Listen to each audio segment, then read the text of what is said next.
Hello, everyone, and welcome to another Semrush live webinar. You've joined us today because we've got a very, very special guest, none other than 18 years SEO service, the Scottish Mafia, #1, Craig Campbell. How are you doing, Craig? All good, mate. All good. Yourself? You're actually looking more tanned than me just now. That's more tanned? Yeah. Which is unusual because you're usually bright red. You usually look like a tomato with a body, right? Because you're usually all around the world sunning yourself. I love a bit of sun, but I'm looking quite white when I'm looking on this camera here. I don't know if it's the new software or maybe my lights. I maybe need to have a look at that. But You've got the Michael Jackson skin tone software, is what you're saying. Exactly. Is that a plugin I've not heard of? So we're going to do a slightly different format today. Before we actually get started, I'd just like to thank you for all the promotional stuff that you've done at my expense on social media, pictures of me dancing about on Semrush parties and things like that. I appreciate it, and I'm very much looking forward to throwing you under the bus as we do these live audits. Interesting. So I'm going to confess from the outset, I've got absolutely nothing prepared for you in terms of throwing you under the bus just now. But I'm pretty quick-witted, so hopefully I'll be able to retaliate quite easily. So we'll be fine. We'll have good fun anyway. So for everyone joining us in the chat, what we're going to be doing is we're going to be taking a bunch of websites that we've never seen before. We have 94 respondents, which is definitely a record for us with the guys at Semrush. And we're just going to be flashing them up live, and we're just going to be going through some of the processes that we would typically go through in order to work out what to optimize and how to optimize it. Also, if you're in the chat and you've got a website that you want us to have a look at, please do let us know. We were getting a bit of stick from our friends Bartosz and Arsen for saying we were going to roast the websites, but I think they pre-vetted the websites, looked at them, audited them, and then took the piss out of them, whereas we're just going to do, it's going to be very natural reaction stuff. Okay, what one in particular is your kind of big thing you look at when you're kind of auditing sites from a technical perspective? There isn't really one thing. I think I end up looking at a website and I end up going off in different directions. It's not as if I go, right, I'm going to just go for, a Semrush site audit and see, what's broken or Screaming Frog or anything like that, or look at the site speed side of things. I don't always do it the exact same way. It depends. What I tend to do is look at the website itself first. And if I look at it, probably one of the first things I do is go look at domain age, if I'm being honest. Okay. Then I'll look at domain age, which is, through Whois. And then sometimes you see the name servers and you go, right, so that's hosted here. So I might start looking at this, and this. So that kind of, the information just depends on where I go, if you know what I mean. There is no real crazy structure, because you can tell sometimes by looking at a website, it's just going to be garbage, and the whole thing needs to be ripped apart, and there's no point in doing much more after that. So that's fair enough. So domain age, I'll be honest with you, so it's interesting how SEOs come at things from completely different perspectives, because domain age is something that I just categorically don't ever look at. If the site's like a year old, then it might get a bit suspicious, but it's kind of like, I'm similar to you in that you can usually see from first glance at a website, it leaves little breadcrumb trails and little clues everywhere that lead to the next thing, to the next thing, to the next thing.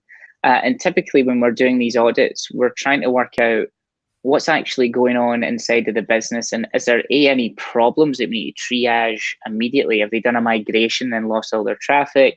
Have they had a penalty, or has something changed next to an algorithm update or something like that? Or have they just seen natural decline, or are they struggling to make a difference at all? And from there, we can start piecing things together. I would have loved to have been able to interview some of these site owners, although I would probably feel bad ripping their site to bits if I actually knew them in real life. So maybe that's gonna be a good one. Do you have a couple in mind? So of that list we've got, have you got some that you want to start us rocking through? Do you want to pick the first one? Yeah, let's do, let me see. So I'm going to go for Guy Robertson Dentist, purely because I want to go in with a unique angle. As such, I don't want to go in for this same old boring old crap.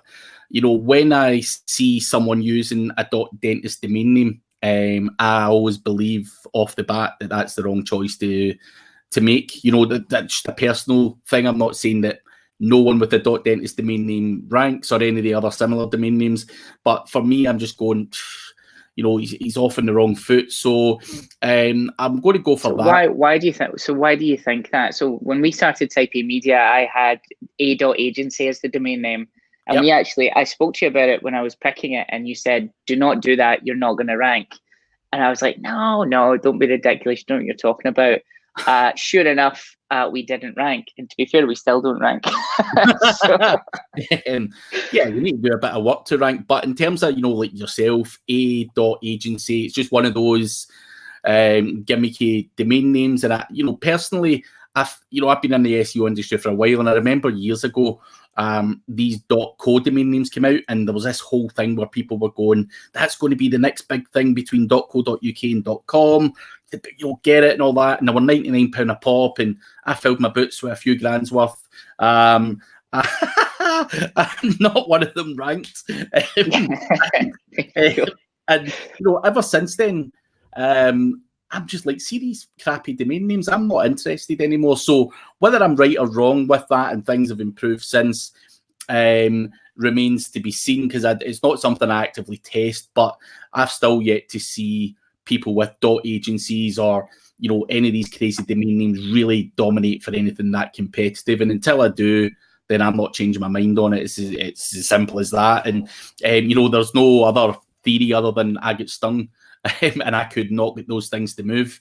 The .co's back, you know, whenever it was 2010 or whenever they released those. So that's my thought process behind it. And as I say, there's always something that burns your fingers. So with Guy Robertson, I think. Do you want to bring it up on screen so everyone can see it first and foremost? Then we can dig into it. Yeah, give us a second. Share screen. So I should mention to everyone in the chat, this is the first time I've had a secondary screen, but I'm in my studio, so I've got a 72-inch screen. So it helps because I'm usually struggling to fit your head on the screen, to be fair, Craig. So the 72-incher has really helped a lot. Too much rubbish. All right. Anyway, so this is the website, is it? This is the website. This is also I'm only kidding. But so this is the website itself, and I'm sharing my text messages and everything here. I'm actually trying to close my texts down. That's brilliant. If I send you a text message, will it come up on your screen? No. So not now, but it would have. Missed it. All right, so this is a website. So what does this guy do? He's a London-based dentist, yeah? Private dentist, the usual teeth whitening, dental implants, veneers, oral hygiene, and so on. Fairly standard-looking website. And, yeah, so it looks all right, you know, for a dentist. You know, not the best-looking website in the world as far as I'm concerned. And...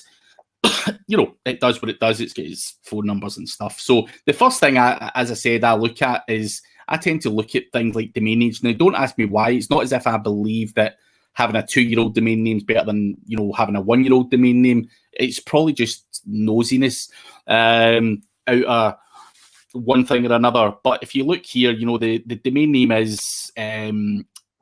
it was created in 2017, so there's a bit of history. And when I look at that, it just gives me an idea of, you know, when this guy started or when the domain name was bought, so that I can then piece together a puzzle when I'm looking at, you know, various other data and build a story from there in my head.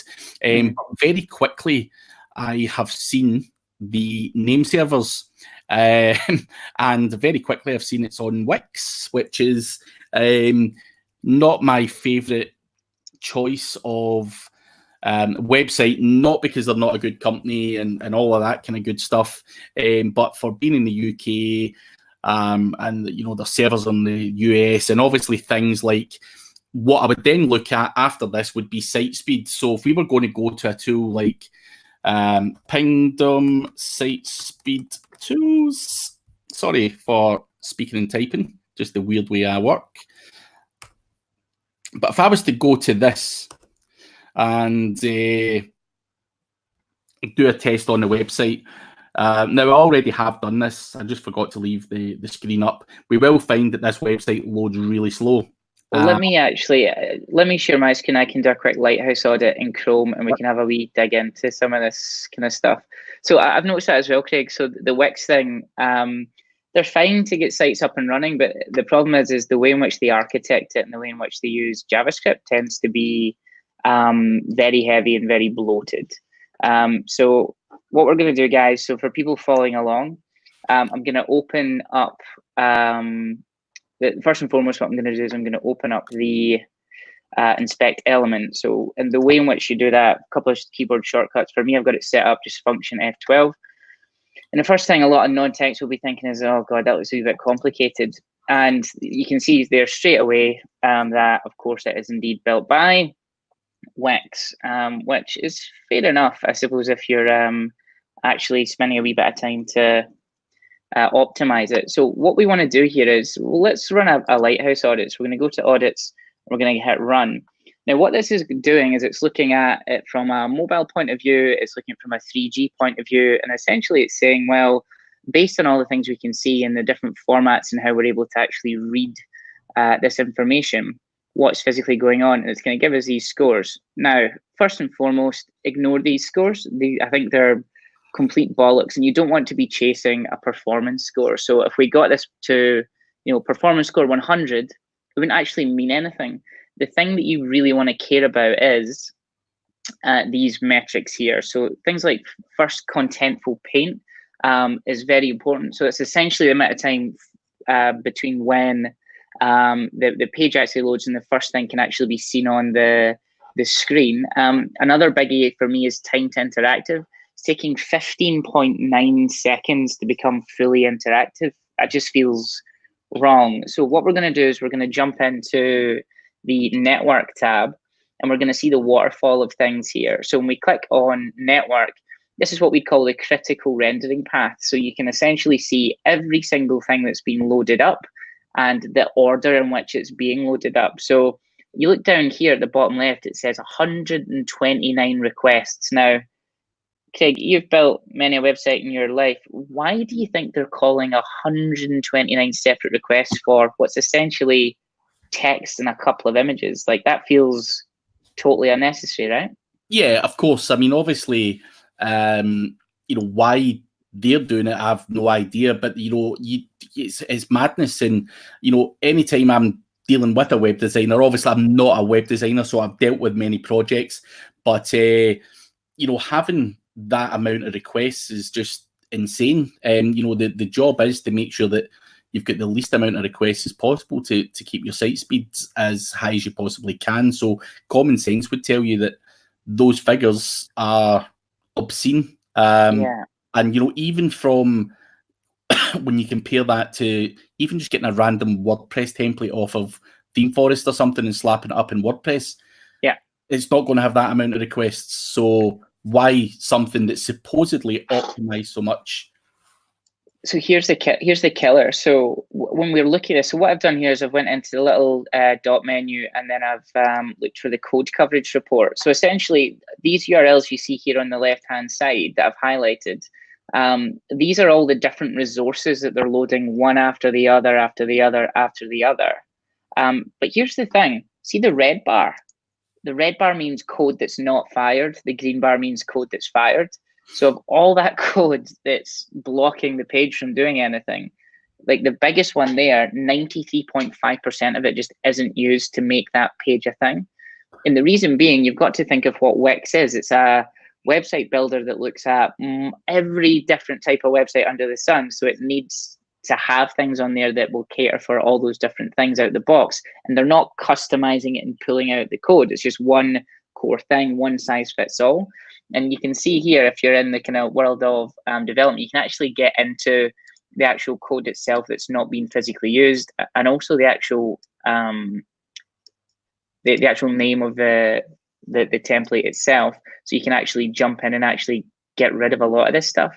What we can see here is they've got multiple Wix templates that are loading the same time. So the site uses one template, but it loads multiples for some weird reason.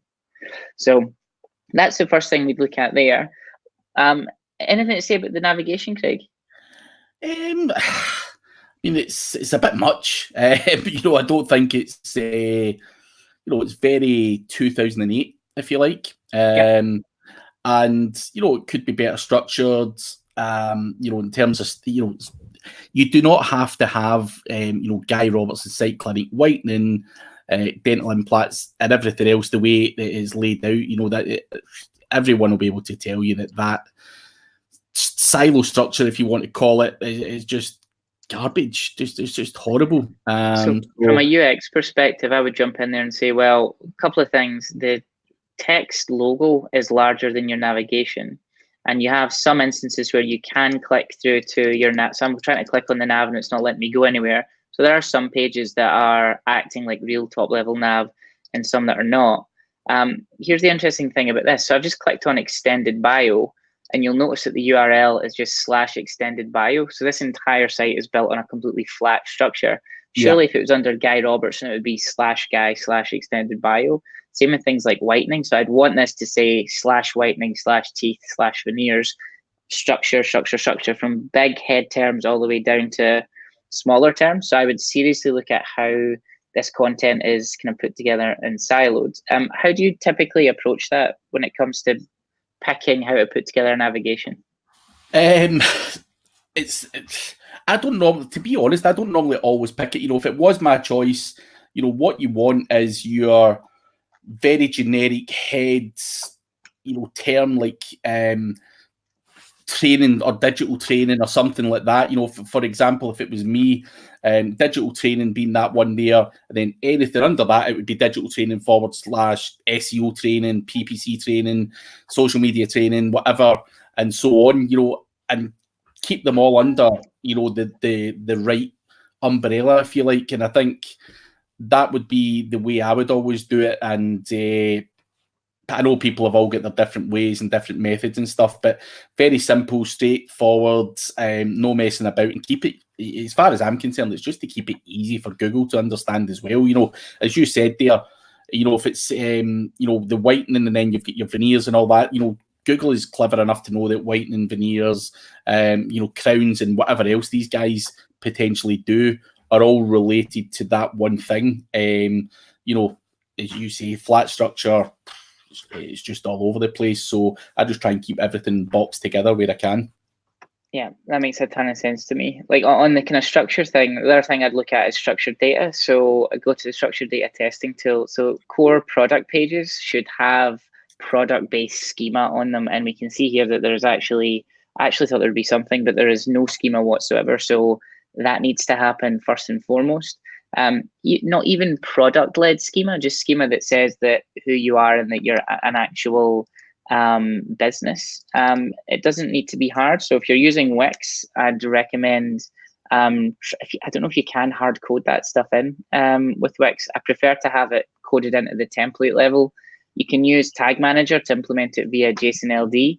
For those who are wondering what I'm talking about, you can go to schema.org and then dig into all the different schemas that you can actually apply to the site. So for example, if there was a service that we wanted to put into here, let's see if we can just pull up some of the examples at the bottom of these pages. So if everyone kind of watching at home wants to have a look at the structured data thing, when I said JSON-LD, this is what I mean. So this is a page without markup. So it's looking at some sort of photo product with the brand name and the price.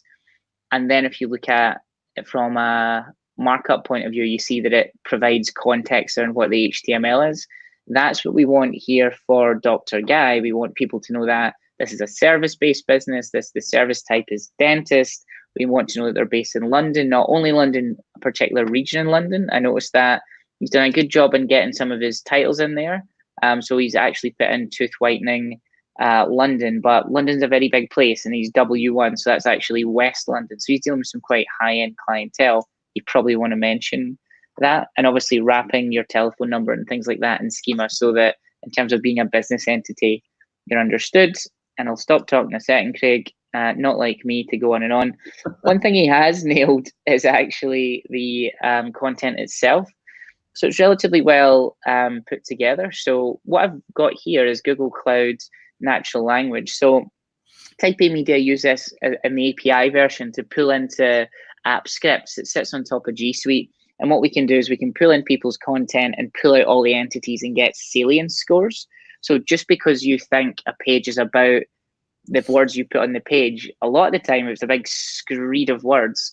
It's got nothing to do with what you're going for. So the interesting thing here is the third kind of entity on his page is things like self-confidence. So although that kind of lends itself towards teeth and tooth whitening, what I would actually be doing for this particular guy is I wouldn't be doing this manually.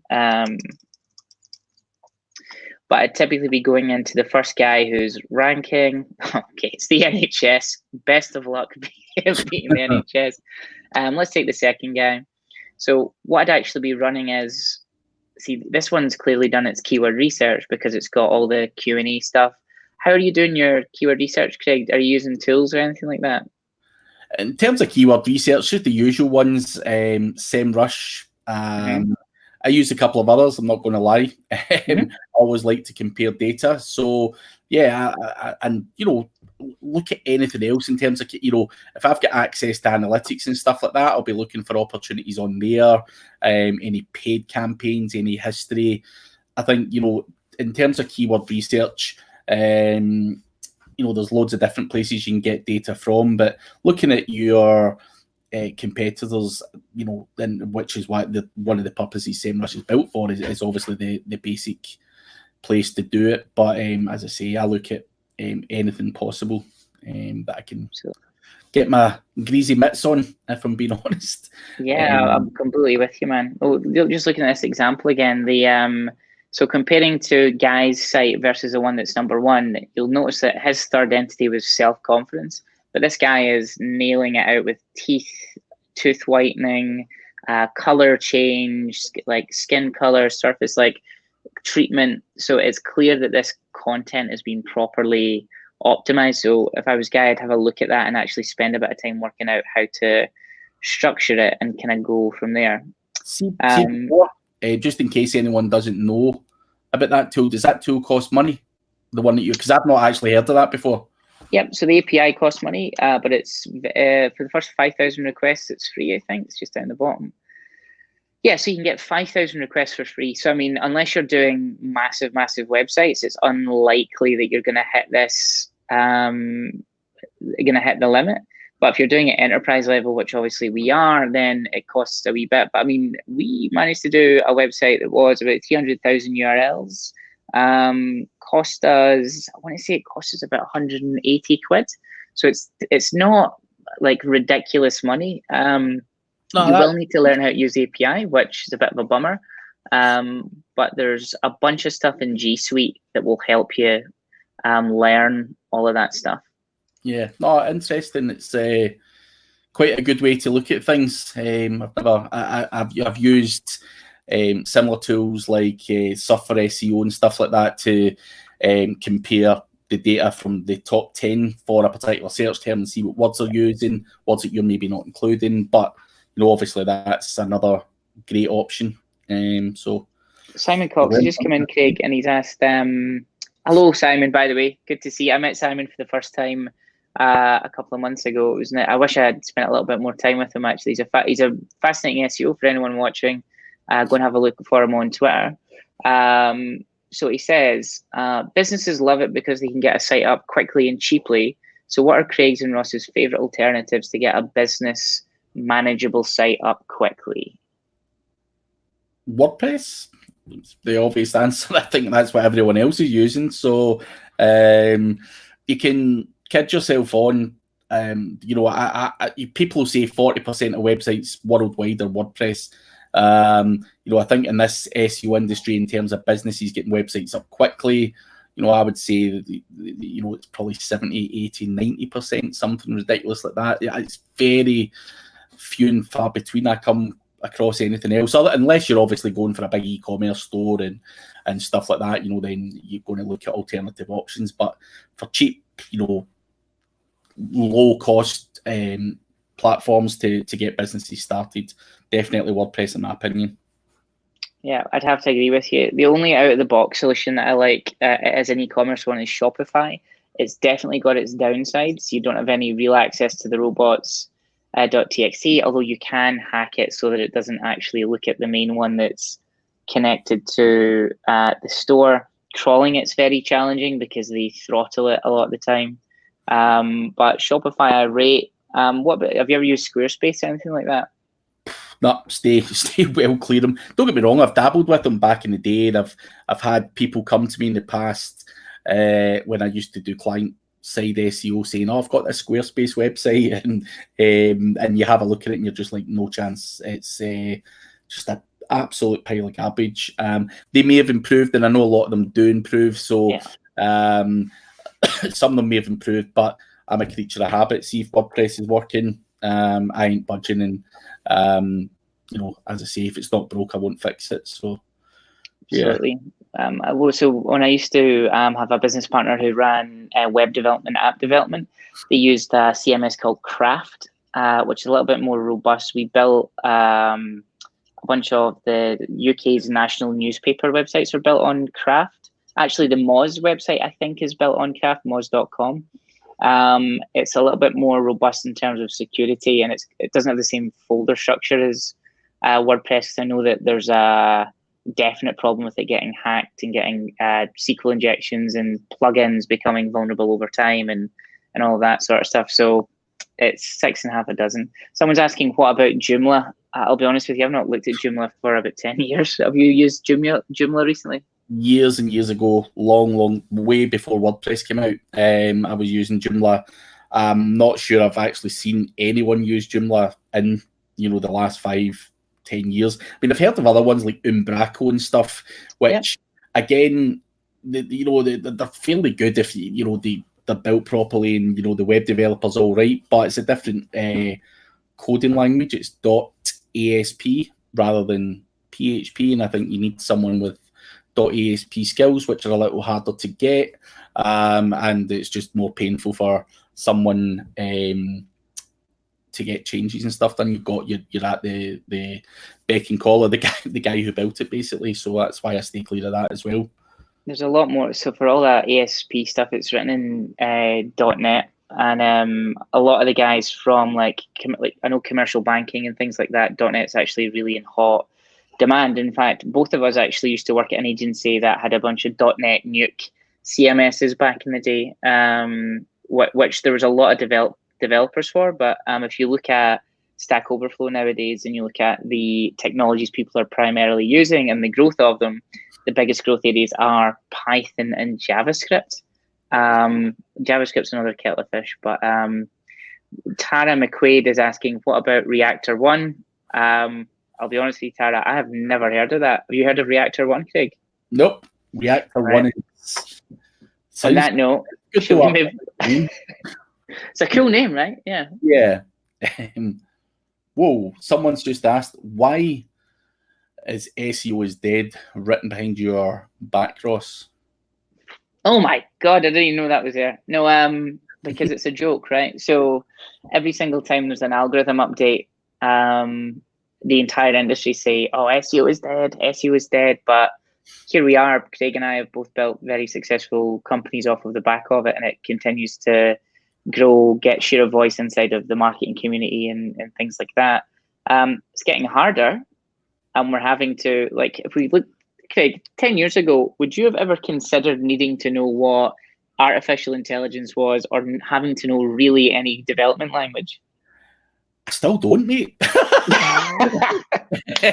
But no, definitely not. And listen, technology, you've got to embrace it, and all of this kind of stuff that's coming out, got to embrace it. You also can't rely on one source of income either. SEO was great back in the day, but there's just other things come into play, including technology, but just paid social, pay-per-click, everything else that's out there. You've just got to embrace it all and just try and spread your wings a bit and do what you've got to do, and that's it. Back in the day when I was making SEO, sitting spamming using Scrapebox and somehow appearing #1 for terms, and I had no idea what the hell I was doing other than firing up Scrapebox, and it was just a genius tool back in the day. Spamming for a living, you just thought you don't need to know shit. You didn't even have to audit a website. I didn't even really look at analytics or anything. You just picked your keywords and went for it, and people ranked well, and the money dropped in, and everyone was happy. So yeah, it's definitely evolved, and SEO has changed. Just let's put it that way. Big time. We've got a guy, someone called Intuitionology. Should I embed a YouTube video into a web page, also include the video transcript underneath it from an SEO perspective, assuming Google is able to scrub the video for the keyword, or do I just do a blog? Let me answer this one. So, I love free content, as everyone does. And one of my tricks was... The less you spend on content, the more you can spend on overpriced Balenciaga t-shirts. That's it. That is it. But on a serious note, what I do, when I do podcasts or whatever it may be, is I get it transcribed, and then I release it as a blog post, try and use the content to rank well, and go in and add some internal links, header 2 tags, and everything else as you do. And what I'm finding now, I'm still doing a bit of testing on this, but somehow Google is still finding that as duplicate content somehow. So I don't think it's ranking as well as something that I would maybe write with my own hands. So I might be wrong on that, but there's something not quite right with it. So transcriptions from an SEO point of view, I think Google might be onto it. It's not working as effectively for me. And as I've said to you many times, Ross, I used to do the whole stealing people's videos, transcribing them on Rev and using it as content and all that kind of stuff. I'm not entirely sure that that's as effective as it once was. And I've actually got my team testing stuff on that just now. So be careful, man. I'd have to agree with you, especially if it's put in a format that looks like transcription. So we do a lot of video. We'll do like 3 or 4 videos every week. And when we upload them to YouTube, it auto transcribes it. Even with my accent, it understands it relatively well. So if they're auto transcribing things with the machine, it would stand to reason that if there's a page with just a video, they do actually know what's on there. Interestingly, however, I track rankings of everything that I'm mentioned in. For example, we do a lot of stuff for Semrush. We do a lot of weekly wisdom videos, and Melissa at Semrush transcribes all that stuff beautifully, but actually turns it into like a proper blog post with like screen captures and images, and they internally link to it, and then there's comments and stuff like that. That does rank weirdly. Yeah, because but it's not a direct rip.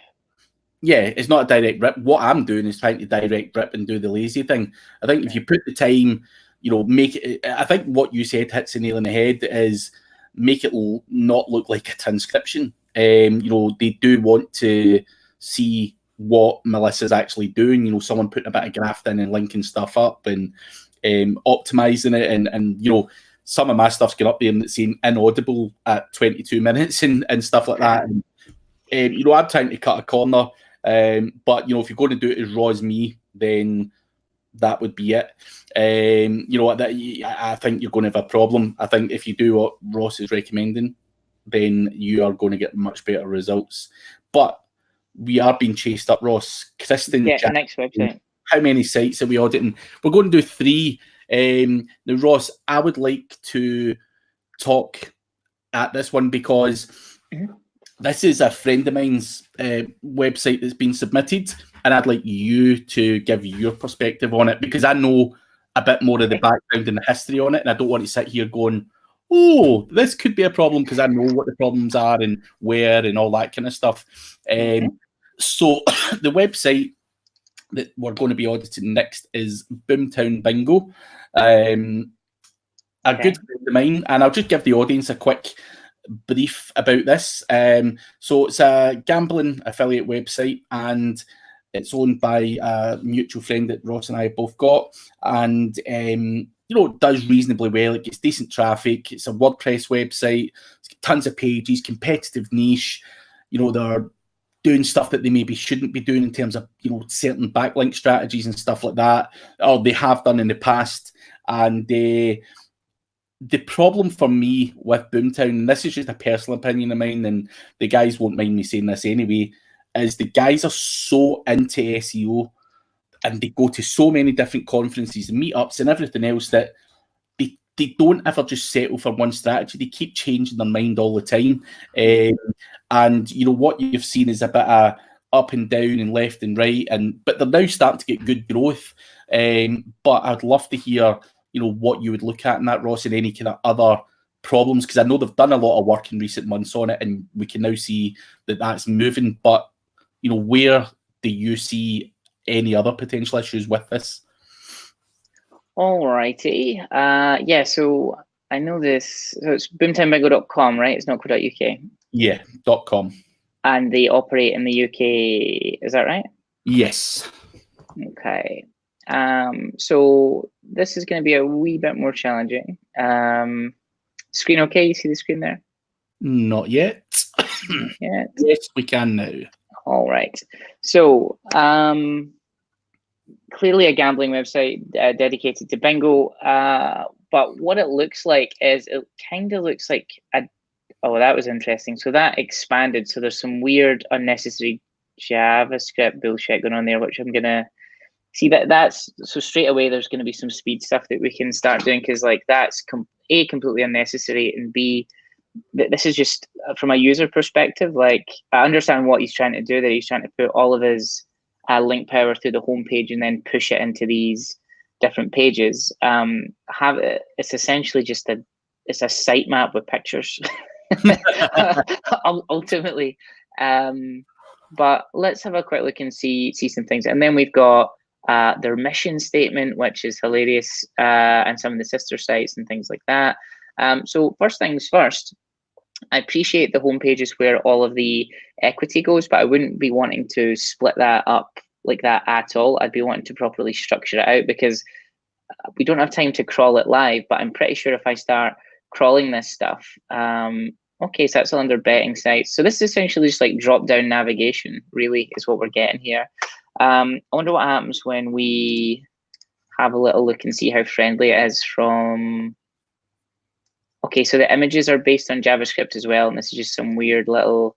See that there? So I've just disabled JavaScript. So your images are based on that, so Google can't see that content. So as far as Google are concerned, let's just see how they look at you on the cache. So this, I'm just taking people through how I would typically look at this sort of stuff. All right, so this is what Google can see. So they can't see any of those images, but you are rendering them and loading them. So as far as they're concerned, it's a zero media website. So I think having rich media on the page is actually quite important. Now, I don't really go for a lot of this EAT stuff. It's good that they've got things like privacy policy and cookie policies. What I would love to see in this About Us page is I would love to, let me just put my JavaScript back on. I would actually love to see some interesting stuff about the business itself. So when I look at their structured markup, it's actually telling me not only who they are, what they're about. I'd love to see the schema same as, and I'd love to see that connected to Company's House, maybe a bunch of third-party trusted databases, because the biggest problem people have in casino is not the acquisition of links, it's acquisition of trust.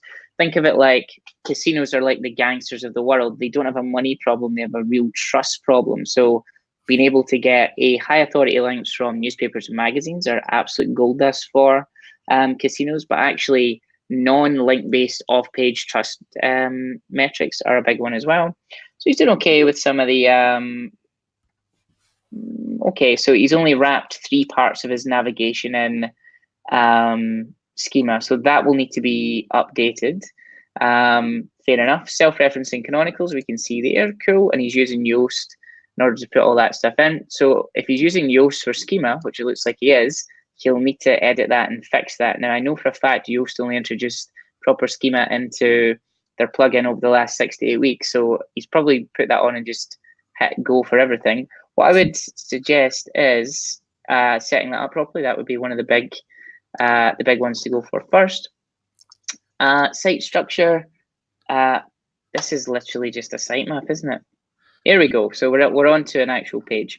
Cool. So I'm sure it does great. Let's look at the content quality and run it through Cloud Natural Language to actually see what the entities are that are coming out of it, because it looks like it's got a lot of keywords smashing through it. So I'd just like to see what's going on there. So the number, so what was the page actually about? This is about Bingo Besties review. So this is a brand called Bingo Besties, and it's a review. We're going to check the structured markup to make sure that's correct in a second. And what we're seeing here is the actual content. The number one thing about this site, the top entity inside of that text is just the fact that it is a site. So that's obviously not ideal. And the second one is Dragonfish, which has not a lot to do with it. But the third spins Bingo Besties. As Google knows that's an organization, that's fantastic.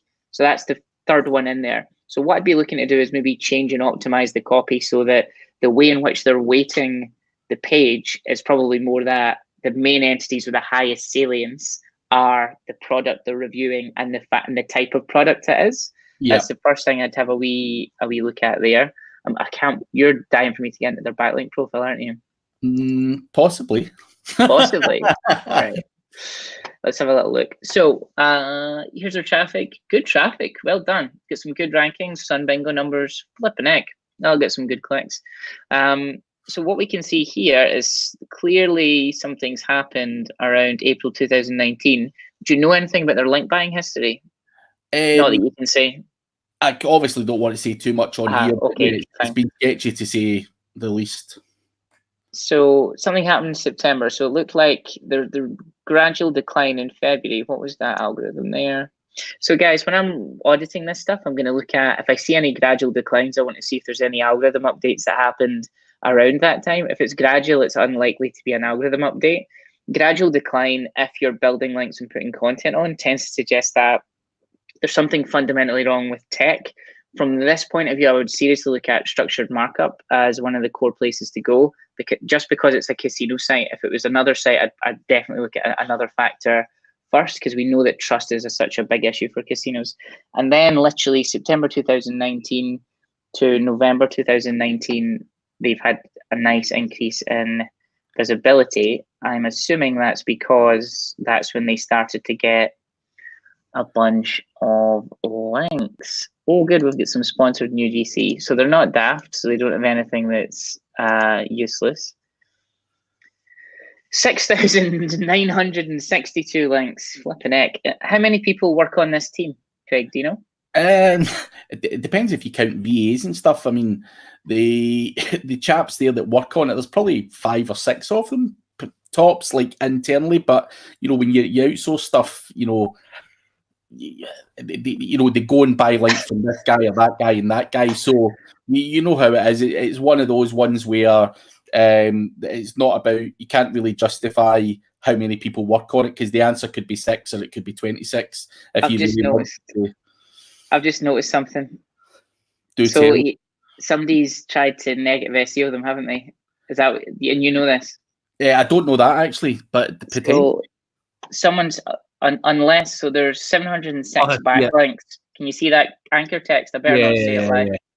Yeah. So sex and whore and stuff like that are pointing to the site, and they've been discovered round about July time. If we go back to that graph, I wonder if that has anything to do with anything.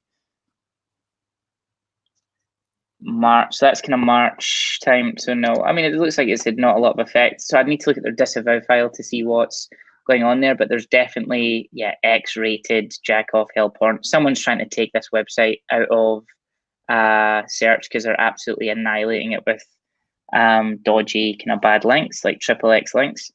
One thing I will say is the anchor text distribution looks really high. So Bingo is a, and you can see there, I don't know if you can see that, Craig. Yep, I can see it. So that's 7%, probably more of the backlinks are actually designed to damage. They're not designed to help them rank. The fact that they've got 12% exact match anchor text, this is a very casino thing, and I know anchor text works absolutely fine. What I would actually do is, for the term bingo, I would start doing I'm not going to click in any sites. I can't be bothered with the endless Can they do retargeting? I can't think they do in the gambling industry. So I'd want to look at, they do. Well, that's me on this one for the next 4 weeks. I'd want to look at these guys' backlink profile, and I'd want to see, well, do they also have, now they've got bingo in the URL, so it's a wee bit easier for them to sneak that in.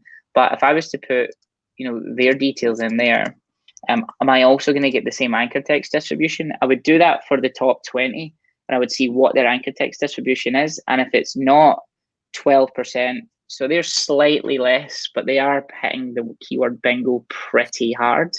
Yeah. But they don't have any dodgy like spam or anything like that hitting them. No one's trying to negative SEO these guys, and they've got way less URLs. So Boomtown's got 6,900. These guys have got about 1,000.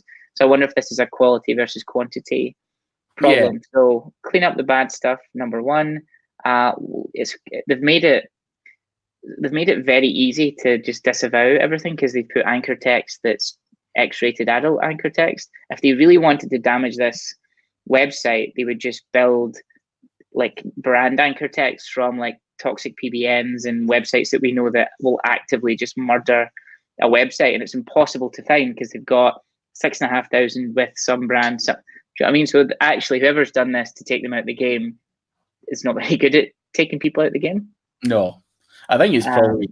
I think it's quite a common thing in that niche for them all to be trying to neg SEO each other and probably just firing up a tool like GSA and trying to do some spam crap. But that's my assumption on that. But I don't know 100% on that one. So, and just from a user experience, like we can have a look at site speed and things like that, but it's actually quite fast. So well done to them for that. So I'm inside of inspect element, then network, and I just want to see the waterfall because I want to see the things that Casino Games won. So whatever that JPEG is, have a look at it because it's blocking a bunch of other things from loading on the page, and same with these poker. So this is the interesting thing. When we disable JavaScript, those images go away, and they're also render blocking everything on the page. So the way in which images are served might be something to look at. And they're throwing up 302s. So some of them are WebP, some of them are not. So he's running HTTP2, not HTTP1, which is great. WebP is an advanced format for images that serves them much faster. But I would seriously look at how all of that sort of stuff is being served. Now, I've got the site cached now, so it's running this kind of slightly incorrectly. Another thing I'd do is, like, as always, I'd be looking at more tools and into code coverage, because what I want to see is, so he's got a very similar problem. So he's got a CSS file. 97% of it is not used, which that's kind of funny because we said that it's essentially just a sitemap. Yeah. But he's got a CSS file, which is only 3% of the code in the CSS is used, which is obvious. You could probably just hand code this with no CMS. Yeah. So that's the other thing I'd say. I'd have a look at your CSS and rip that down as well, and just disavow. Sorry, I really went on there. And would you add anything to that? No, I think you've hit the nail on the head with a lot of this stuff, and obviously the big spike. I do believe they did do a disavow and seen good results from that, and I'm sure they will take on board the other advice. So, some good answers. As I say, there's no point in me trying to make up answers because I know the website and I have been asked to look at it before. So, I don't really feel as if I wanted to give some fake answers. But we do have 11 minutes left. Do you want to do? Let's do one more. I feel like I've done a lot of talking there. I think you should bring another one up we can have a look at. We'll answer some questions while you're picking a URL. Sure. Denise Tench, which Google Analytics statistics do you consider to be absolutely essential to report back to an SEO client, brackets SME, every month? It depends what kind of site it is. If it's a lead gen site, obviously the amount of leads, and then on the back end of their CRM, the quality of those leads. So get them to score them, give them a cash value, and then pipe that back into your analytics if you can. If it's an e-commerce site, revenue. And there's prerequisites to revenue and leads, obviously. On the Semrush site, I've done a weekly wisdom called KPI structures. So if you look at their blog, it talks about transactional, informational, and conversational KPIs that we would use as an SEO company. So that's potentially a good one. What do you potentially like, things like bounce rate and all that, Craig? Do you deal with anything like that, or is it not really something that crosses your path? But I mean, bounce rate, I'm big on click-through rate. Think it's hugely important and stuff like that. But I've no idea what you just asked me there. Bounce rate for what? Like, I was looking Denise.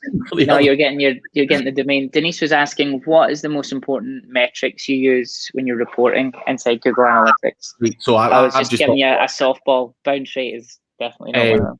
And I was going to sit there and say CTR is a big thing and just waffle a lot of shit about that. That I don't report CTR, nothing like that. Absolute garbage. I was just going to try and blag it there, but as I always do. But that in terms of when you're reporting to a client and stuff, I think the key metrics that I think people should focus on are rankings, traffic, and conversions.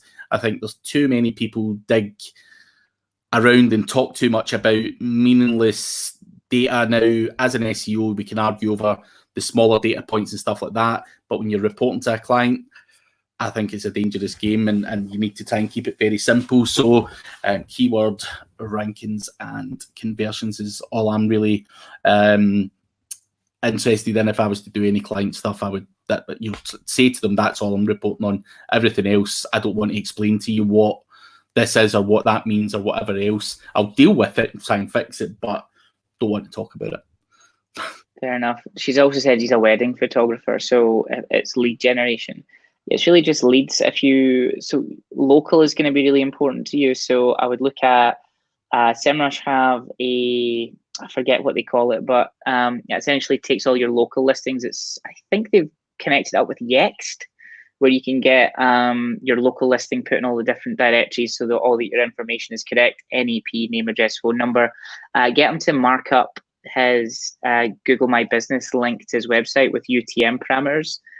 Just type in UTM parameters so that it's got the source and the medium, so that when he goes into his Google Analytics reporting, he can see that, these were local leads coming from Google My Business, or these were leads from people just Googling something and hitting the website straight away. Get phone tracking. I use call tracking metrics quite a lot. You can listen to the calls and score the leads, and you can also pipe straight back into AdWords and GA. Jock Stender, can you recommend a how-to guide for designing a B2C website, general architecture, layout, etc.? I'm familiar with WordPress, JavaScript, HTML, etc. That's a tricky one. A how-to guide for designing a B2C website. Do you have who do you trust online that knows UX and things like that?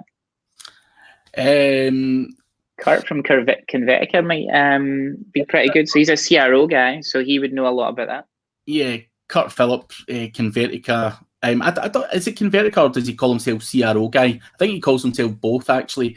But Convertica or CRO guy are probably the best at that. And in my experience and dealing with stuff, that's who I would use. The other thing, Jock, also the fact you're called Jock, we both massively appreciate that. Better not be a joke name because we're both Scottish, by the way. Here. That's probably Kurt himself wanting a shout out. A free shout out. I would start with, if you go on to Semrush's Keyword Magic tool and start from big head terms all the way down, ultimately design it for the user and start from mobile and work out the way. Do not start from desktop and build down the way.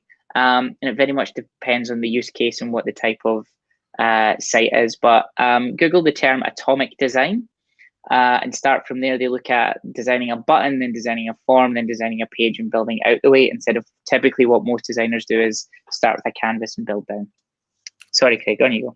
Good advice. I have no idea about designing websites. I've never been the most creative guy in the world. No jokes. No jokes. But what I'll do is I'm going to talk quickly about the next website, which I'm going to share my screen, actually.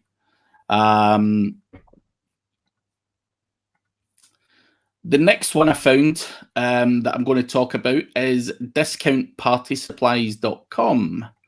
Birthday party supplies, kids party supplies, hot party supplies. I'm not hot party themes, Lego. Yeah, there's a whole bunch of stuff here anyway. You are a dirty bastard. You read hot parties and you thought something sexual instead of these are the top ones. I can't believe that. Or something, but yeah, nah, it's a party supply website. And what the interesting thing I found about this is obviously targets the US market, as you can see here, doing really well. You know, they've been about since 2012, as far as we can go back there. You know, good steady growth. But as of January 2019, things have really kicked off. What I find interesting, Ross, is most people would look at this kind of report, see that they rank for 23,905 keywords, albeit, you know, tons of them are on page 2 and below. But wait till you see this, which I found quite interesting. Errors, warnings, and notices. Now, I've only crawled 500 pages in terms of speed, but obviously websites that rank really well can still have massive underlying issues, like 878 internal links are broken. And I just want to see if that's actually, yeah, that is actually broken. So where would you start on a website like this? Obviously, it's a big, big website. It's got 23,000 keywords ranking. It's just a big juggling act. And you know, you're auditing these websites, and it's like painting the Forth Road Bridge. I would imagine with a website like this, very hard to come in and say this is garbage, and that's garbage, because you're clearly doing very well online. But when you look at some of the kind of basics in terms of compression and stuff like that, a lot of that kind of stuff flags up, you know, which I find quite worrying, actually, for a website of that size. When you look at those kind of notices, errors, warnings, you know, I mean, you look at this and you go, wow, this website does need a bit of work on it. Albeit, you know, that's just what probably one URL that needs fixed on 878 pages.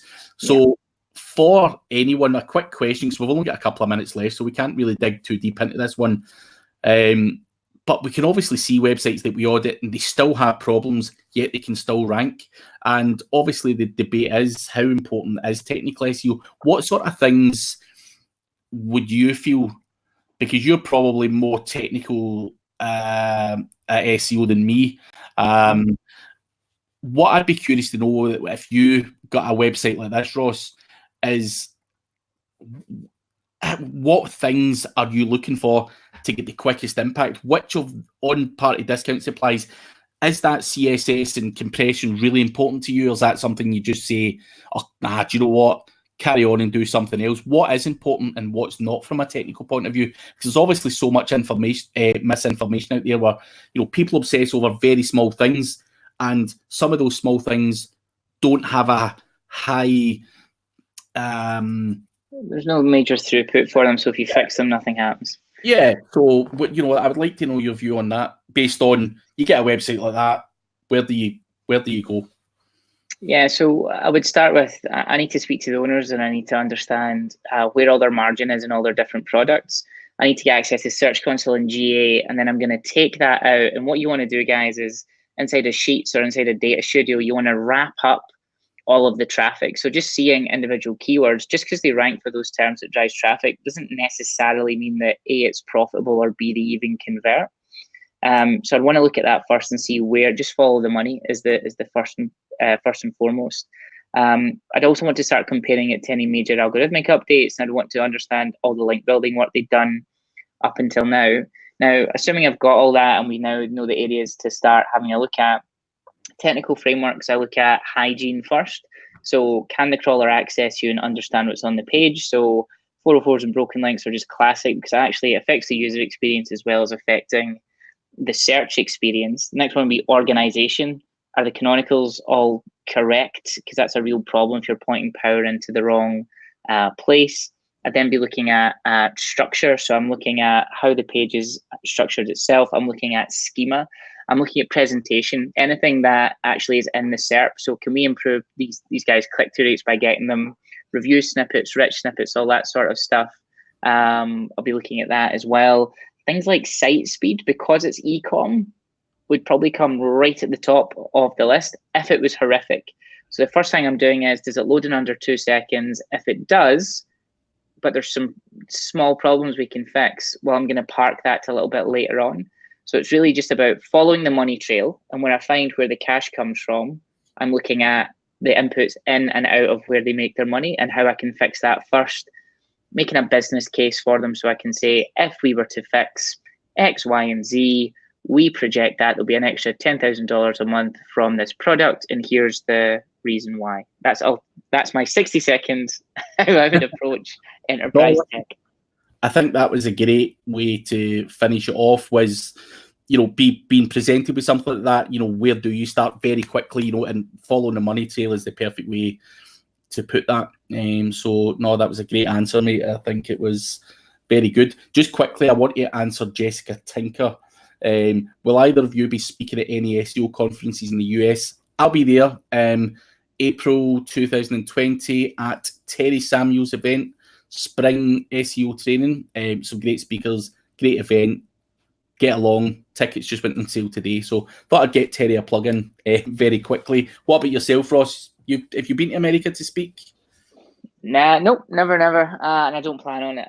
We're doubling down on video as part of our strategy and kind of sewing up the UK before we move to the USA. I love the guys in the USA. I love the way they think about business, but yeah, maybe if I get an invite out there, who knows? But for now, you'll see me at Brighton SEO twice a year and potentially ungagged once a year. Boo. I'll be there. I'm just back not long from a month in America, and I loved it, Jessica. So I'll definitely be back if they will have me. So, but we are sadly out of time, Ross. It's that time when it went in too quick again. Yeah, absolutely. You threw me under the bus, but didn't happen. So thanks for that. Thanks for taking it easy. But thank you to everyone else for watching as well. And I'm sure if there's any takers, we'll come back again and do the same in the future. All right. Brilliant. Cheers. See you later. See you later.